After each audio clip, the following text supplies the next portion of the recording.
Yang saya tinggalkan itu, jadilah bangsa ini bangsa yang berdaulat. Kita hanya cukup berdaulat.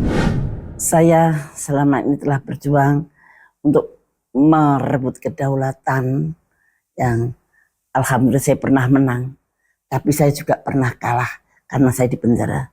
Saya dipenjara bukan karena salah, tapi karena saya kalah. Namun saya tetap bersyukur. Lebih baik menjadi harimau sehari daripada menjadi kambing seumur hidup.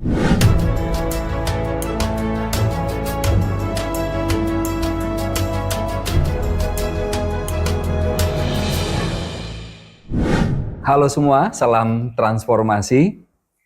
Kita tahu bahwa tokoh-tokoh besar di berbagai belahan dunia harus rela di penjara. Kita tahu Bung Karno, Bung Hatta di penjara dan diasingkan karena meyakini sebuah prinsip dan membelanya. Kita juga tahu bagaimana seorang Ibu Siti pernah di penjara.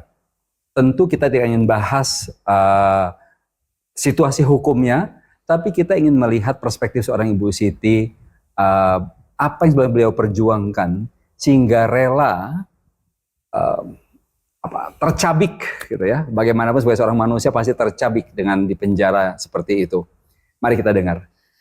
Jadi Bu, dengan semua perjuangan Ibu, apa sebenarnya Ibu ingin tinggalkan bagi Indonesia? Nilai-nilai apa yang penting? Yang saya tinggalkan itu, jadilah bangsa ini bangsa yang berdaulat. Kita hanya cukup berdaulat. Kita akan bisa mendapatkan kembali negara yang gemari Palu Jinawi. Tanpa kedaulatan, ya kita akan menjadi korban saja. Baik. Sampai detik ini saya tidak melihat kedaulatan itu ada. Baik. Kedaulatan sebagai negara yang merdeka. Ya. Bu, apa yang Ibu rasakan dan terjadi setelah Ibu di penjara terhadap apakah waktu Ibu flashback ya, Ibu flashback semua perjuangan Ibu gitu. Apakah ada rasa penyesalan atau bagaimana proses pemenjaraan itu membuat Ibu menjadi seorang manusia yang berbeda? Tadinya saya marah sekali karena kalau di penjara karena perjuangan saya oke. Tapi saya kan dikriminalisasi, maksudnya saya dianggaplah sebagai koruptor atau dianggap sebagai, sebetulnya bukan koruptor tapi menerima itu apa namanya? Menerima suap atau menerima uang, bukan uang, suap. gratifikasi. Gratifikasi. Padahal saya tidak mempunyai proyek. Saya tidak ada hubungannya dengan proyek apapun juga. Cuma dituduh menerima gratifikasi yaitu MTC. Lah MTC kan gampang sekali dilacak. MTC itu punya siapa, diterima siapa kan gampang sekali. Dan itu sebetulnya tidak pernah terbukti. MTC ternyata milik orang lain yang saya juga nggak kenal.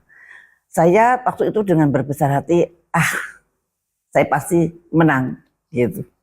Karena saya yakin banget bahwa saya tidak mendapat gratifikasi itu dan tidak pernah korupsi. Bagaimana saya bisa korupsi? Nyawa saja saya pertaruhkan untuk berjuang untuk rakyat saya.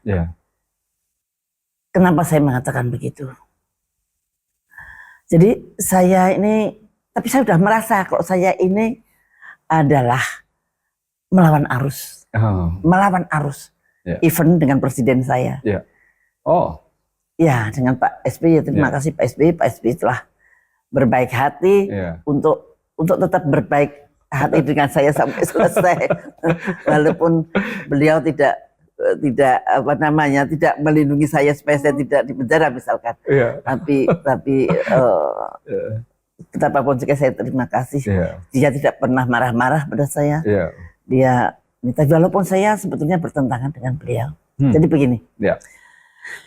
Barangkali Pak Zul pernah dengar saya bagaimana saya mereformasi WHO, saya melawan WHO.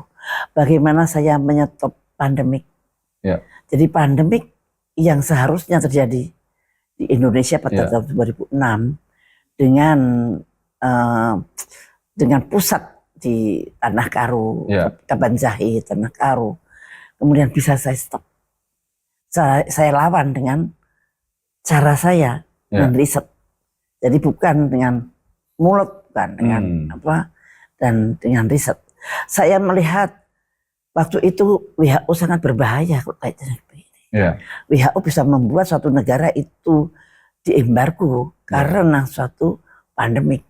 Wah, sehingga saya sangat eager karena saya berjuang untuk negara saya.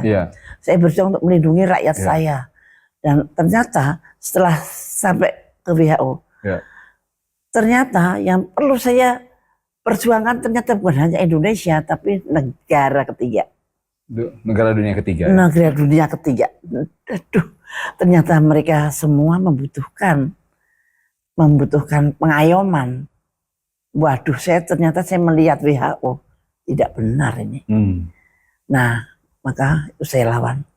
Dan alhamdulillah, saya bisa menghentikan pandemik yang seharusnya mulai tahun 2006 dengan flu burung yang sangat berat. Dan saya di situ saya bisa membuktikan bahwa apa yang dikatakan WHO tidak betul. WHO menuduh human to human transmission. Saya membuktikan tidak ada human to human transmission sampai detik ini. Kalau sampai ada human to human transmission, pasti itu dibikin di dalam laboratorium. Nah, dan kemudian mereka mengatakan bahwa kita bisa ketularan dari ayam-ayam yang mati. Dan saya membuktikan bahwa ayam yang mati karena H5N1 di ayam nggak ada hubungannya dengan manusia yang terkena H5N1. Itu dengan hasil riset. Nah, jadi bukan dengan omongan. Dan maka flu burung stopnya lucu, jadi gitu tuh stop. Jadi tidak melandai.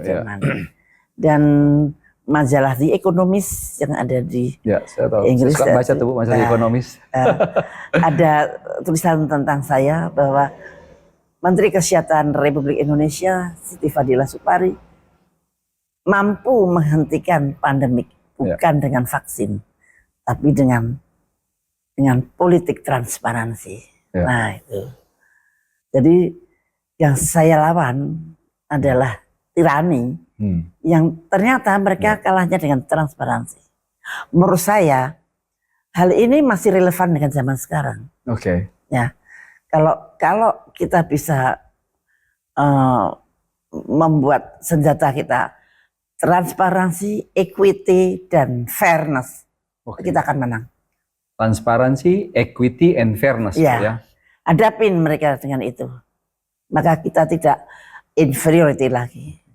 Mungkin karena ini kita saya izin kunci sedikit ini Bu. Karena ini penting, yang salah satu saya kira perspektif bagi generasi zilenial. Transparansi, equity, and fairness. Ibu sudah menjabarkan sesuai dengan semua cerita Ibu. Mungkin selain tadi kata kedaulatan rakyat, saya kira Ibu adalah, izin kalau saya boleh mengatakannya, adalah tokoh yang berdiri tegak lurus untuk tiga nilai ini. Karena bahkan Ibu sudah berhasil membuktikan WHO pun quote unquote takluk. Bahwa tidak ada tirani sebesar apapun kalau kita bisa pegang tiga itu, transparency, equity, and fairness. Wah, saya merinding nih Bu. Bu, ke depan apa yang Ibu bayangkan tentang Indonesia? Ya, kalau Indonesia cepat-cepat kembali ke Undang-Undang Dasar 45 dan membawa preambul di dalam perjuangannya, itu menurut saya nggak akan ada yang bisa mengalahkan Indonesia. Karena kita kaya raya dan kita mempunyai value yang value ini pasti mengalahkan orang-orang yang jahat atau negara-negara yang jahat. Nah, cuman selama ini kita meninggalkan jimat kita yang sangat luar biasa, yaitu preambul Undang-Undang Dasar 45. Sehingga kita terjebak di dalam permainan mereka. Dan kalau kita terjebak dalam permainan mereka, kita tidak akan bisa berdaulat. Kita tidak bisa menjadi manusia. Kita hanya menjadi mungkin menjadi piaraan, binatang piaraan mereka. Itu hati-hati untuk zenial. Kaum zenial, jangan mau Anda jadi piaraan negara-negara maju. Anda bisa lebih maju daripada negara maju. Asal Anda mempunyai value yang bisa mengalahkan mereka. Percaya sama saya. Pelajari preambul Undang-Undang Dasar 45. Saya sampaikan dulu di bagian ini. Nanti di buku yang insya Allah akan kami terbitkan, kita akan bahas dan kupas lebih jauh lagi. Karena Ibu Siti selalu berkata, mengulang-ulang tentang pentingnya, tadi bahkan ada kata jimat, preambul Undang-Undang 45, dan bagaimana itu bisa menjadi landasan yang kokoh buat generasi saat ini, zilenial, untuk membangun Indonesia ke masa depan. Nanti kita akan kupas lebih dalam di situ, karena saya kira waktu itu akan cukup untuk menguraikan itu. Bu, di penghujung wawancara ini, saya ingin bertanya, Ibu kan tetap seorang manusia, seorang wanita yang meskipun tentu sangat kokoh, pasti punya kelembutan. Ya, pertanyaan saya begini, bagaimana Ibu memandang torehan, kalau dari kacamata umum ya Bu ya, mohon maaf, kacamata umum kan pernah di penjara gitu. Bagaimana Ibu melihat torehan ini gitu ya? Sementara Ibu ingin membangun kedaulatan, Ibu ingin bangsa ini mengenal 3 kata kunci tadi gitu. Tapi tetap ada satu noktah, meskipun Ibu sudah jelaskan ya tentang seperti apa peristiwanya ya, sehingga Ibu di penjara. Tapi tetap itu ada di dalam sejarah Ibu. Bagaimana Ibu melihat noktah ini dan bagaimana kemudian Ibu ingin tetap dilihat oleh bangsa Indonesia? Ya, itu memang sesuatu yang tidak mengenakan tentu saja, tetapi itu sudah satu takdir. Oke. Tidak ada sesuatu pun yang terjadi tanpa kehendak Allah. Baik. Dan itu saya kembalikan kepada Allah. Kalau ada sebagian rakyat, sebagian manusia yang melihat itu sebagai kekurangan saya, yaitu saya serahkan pada Allah. Tapi yang penting saya tetap jalan di jalan saya, di jalan yang diridhoi Allah untuk perjuangan saya. Jadi sesuatu yang terjadi pada kita tidak pernah lepas dari kehendak Allah, dan Allah selalu tidak pernah keliru. Apa yang akan diberikan pada kami? Karena saya orang Islam, jadi setiap musibah yang atau cobaan yang diberikan Allah selalu ada hikmahnya, dimana di situ ya pasti sih nggak enaknya ada, tetapi saya tetap berserah diri pada Allah. Maka kalau Anda berjuang untuk rakyat, berjuang untuk rakyat kecil, untuk keadilan sosial, itu apa adalah bukan untuk rakyat, tapi saya berjuang karena Allah. Kenapa saya berpihak? Kenapa saya keberpihakan saya pada orang-orang yang tertindas? Karena saya niatkan untuk beribadah pada Allah. Jadi ketika saya di penjara dan kemudian saya melihat ternyata dari teman-teman saya dari luar pun juga mensupport saya datang ke penjara, bahwa sebetulnya sebelumnya sudah tahu, nanti kan mau di harassment sama KPK. Ini saya sudah dikasih tahu, tapi saya nggak percaya. Saya sebetulnya disuruh pindah ke New York. Tapi saya nggak percaya. Saya nggak punya salah. Saya nggak punya salah gitu. Ternyata walaupun you tidak punya salah, kalau Tuhan menghendaki kamu harus dipersalahkan di depan orang, nah itu di Indonesia itu masih kayak begitu. Nah, dan sekarang orang bisa melihat seperti apa KPK itu. Nah, jadi ya itulah, apapun yang terjadi itu adalah atas kehendak Allah. Dan apapun yang saya kerjakan adalah karena Allah, bukan karena rakyat. Keperbiakan saya pada rakyat kecil itu karena Allah. Karena saya pengen disenangi Allah. Karena saya pengen berbakti pada Allah. Nah itu. Jadi kalau toh ya Tuhan, saya pernah ketika saya mendapat kemenangan dari peperangan diplomasi saya dengan WHO, yang ternyata peperangan diplomasi dengan WHO itu ternyata saya tidak berhadapan dengan WHO, tapi berhadapan dengan Amerika. Nah, betapa saya takutnya menghadapi Amerika, tetapi karena ini adalah ini adalah amanah saya. Saya harus berani dan kemudian menang ternyata. Dan ternyata kemenangan saya itu dibungkam. Tidak boleh disiarkan di Indonesia. Semua ini yang mana Tempo, Kompas, semua nggak boleh nulis tentang kemenangan saya di WHO. Apalagi TV. Saya heran banget. Saya sudah bikin press conference, press conference. Itu beratus-ratus wartawan. Nggak ada berita. Dan mereka pada, Ibu, saya sudah menulis ini Ibu, tapi dicoret sama redaksinya. Oh my God, berarti saya dibungkam. Oke, saya dibungkam, saya nangislah pada Allah. Ya Allah, kalau seperti ini, bagaimana saya bisa menyampaikan hal ini pada anak-anak muda? Saya pengen anak muda itu menyadari bahwa mereka pemilik negeri ini, ya Allah. Kok buku saya nggak boleh? Nah, kok kemenangan ini tidak boleh diberitakan? Akhirnya saya nulis buku saya launching dengan wartawan dari luar maupun dalam negeri. Setelah saya launching, ternyata juga nggak ada berita. Aduh, padahal berita di BBC ada, di HKN ada, di CNN ada, tapi di Indonesia nggak ada. Oh my God, saya nangis. Ya Allah, kalau memang ini tidak ada gunanya, keluarkanlah saya dari masalah ini. Tapi kalau ini ada gunanya untuk anak muda, ya Allah, tolong sebarkan ke seluruh dunia. Saya kebetulan ada bahasa Inggrisnya, ada bahasa Indonesianya. Dan saya berdoa itu sambil menangis berdoa ini. Dan 18 hari sejak saya launching buku di Hotel Borobudur, tiba-tiba ada seorang jurnalis senior dari Sydney Morning Herald memblow up bahwa Menteri Kesehatan Republik Indonesia Siti Fadila Supari menulis dalam bukunya bahwa Amerika Serikat dan WHO berkonspirasi membuat senjata biologi. Astagfirullahaladzim. Padahal saya tidak menulis itu. Tetapi kalau Anda membaca buku itu, maka kesimpulannya seperti itu. Tapi saya tidak pernah menulis itu. Untung nggak ada tuh. Nah, ada kabar katanya dibredel oleh WHO, dibredel oleh PBB, dibredel. Terserah saya begini.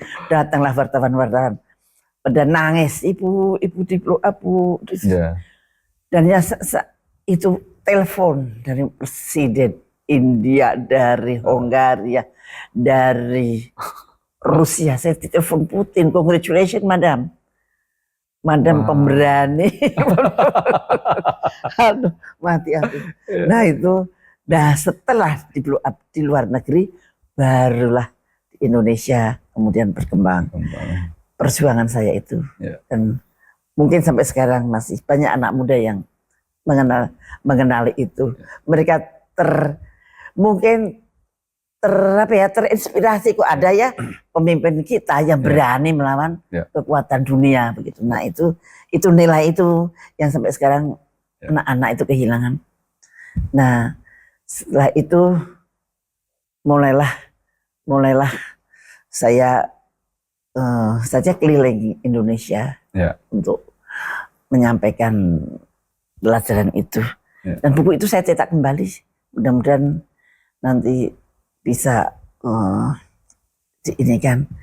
Sebetulnya itu hal-hal yang menarik di situ sangat banyak. Tapi ya kan kita terbatas ya waktunya. Nah, jadi situlah saya sangat yakin bahwa prinsip-prinsip saya betul-betul mempertahankan prinsip. Saya bisa nyetop itu flu burung maupun flu babi. Kemudian saya bisa nyetop vaksin. Vaksin tidak ada gunanya untuk suatu pandemi. Dan itu dunia ngikut. Dan saya mereformasi WHO supaya tidak terjadi lagi pandemi. Maka saya dimasukkan penjara itu pas mau pandemik tahun 2016. Ketika Pilgub tanggal 2015 menyatakan bahwa akan ada pandemik besar di dunia, tahun 2016 saya masuk penjara. Dan itu pun memang dosa saya sangat banyak terhadap kapitalisme global. Satu, melawan WHO. Dan di WHO itu ada 128 negara yang menyokong saya melawan Amerika. Lah itu untuk Amerika.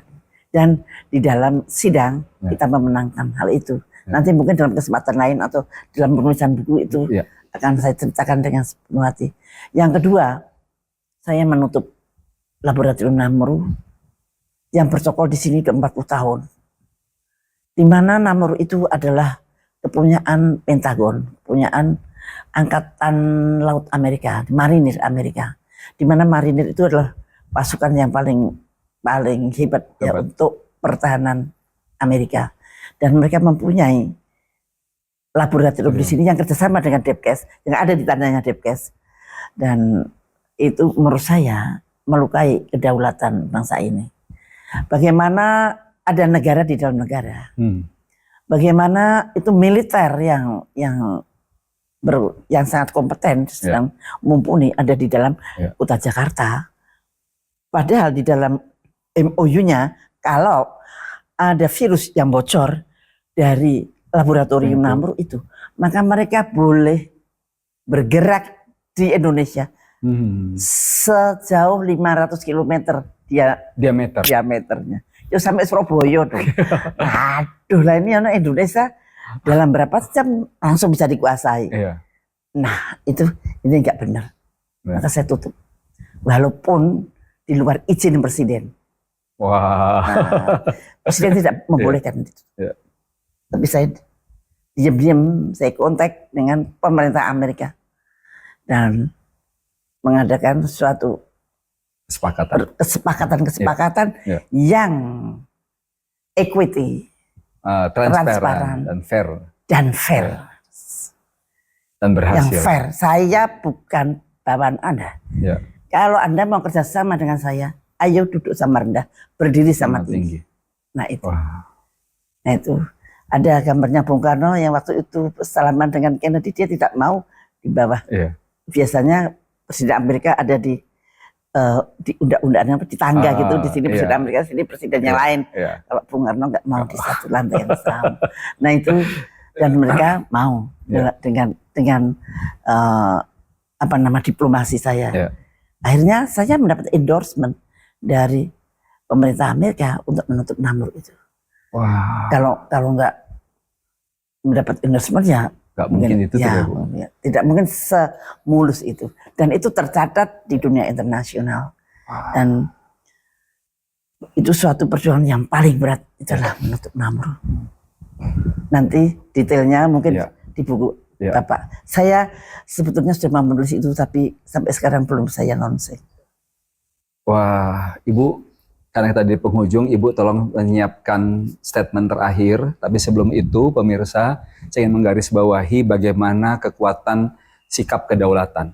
Ya, dan ini sangat konsisten dari kedaulatan sebuah negara dan kedaulatan seorang individu, Ibu Siti Fadilah Supari.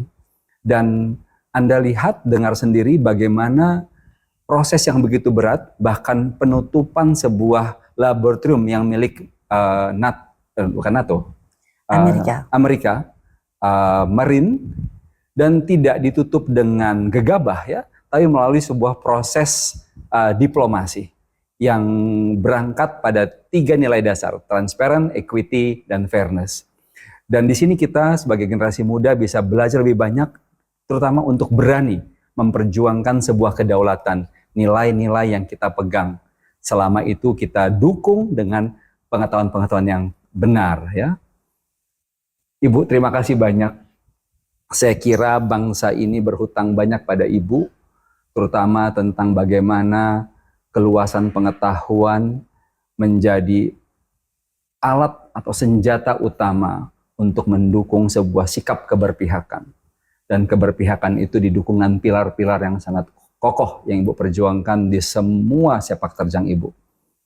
Apa pesan atau penutup di sesi ini bagi Indonesia, Ibu? Ya, saya selama ini telah berjuang untuk merebut kedaulatan yang alhamdulillah saya pernah menang. Tapi saya juga pernah kalah karena saya dipenjara. Saya dipenjara bukan karena salah, tapi karena saya kalah. Namun saya tetap bersyukur. Lebih baik menjadi harimau sehari daripada menjadi kambing seumur hidup. Wah, terima kasih Ibu. Terima kasih Pak.